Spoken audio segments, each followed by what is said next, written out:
quand en 1918 le généralissime Joffre a décidé de mettre à l'écart définitivement des membres de l'état-major, des officiers supérieurs et des officiers généraux qui avaient manqué à leur devoir ou qui s'étaient montrés incapables de mener une action correcte et qu'il avait mis à l'écart dès 1915, il a fini par les regrouper et par les envoyer dans des villes de province qui étaient à l'abri du front. Ça a pu se passer en Auvergne, ça a pu se passer dans le Limousin, et finalement une des villes qui a été sélectionnée, dans laquelle il y avait un nombre assez important de ces officiers qui n'étaient pas forcément des criminels, mais qui étaient des gens qui étaient incapables de mener correctement la guerre.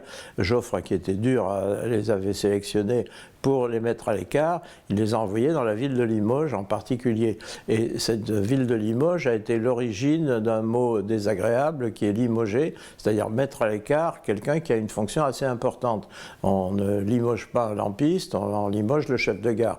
Et on limoge là des officiers qui étaient souvent des généraux ou des colonels qui avaient manqué à leur devoir et qui n'étaient pas capables d'assumer leurs fonctions. Bon, les voilà à Limoges ou ailleurs, mais c'est Limoges qui a été choisi par le langage d'une manière mystérieuse. Ça veut dire que les médias probablement ont retenu le mot et ont fabriqué un verbe à partir de Limoges. Ça a donné le verbe limoger, puis le dérivé limogeage, qui s'est appliqué très rapidement après la guerre à des situations non militaires, c'est-à-dire qu'on limoge un président, on limoge un directeur, et le verbe limoger est resté pour ça. Alors il faut quand même bien dire aux habitants de Limoges et à tout le Limousin qu'il n'est absolument pas en cause dans la chose, parce que c'est le hasard pur. Ça aurait pu une autre ville qui aurait donné un dérivé correct. Donc peut-être est-ce que la sonorité du mot était propice pour fabriquer un verbe facile à conjuguer, je limoge, tu limoges, il limoge, etc.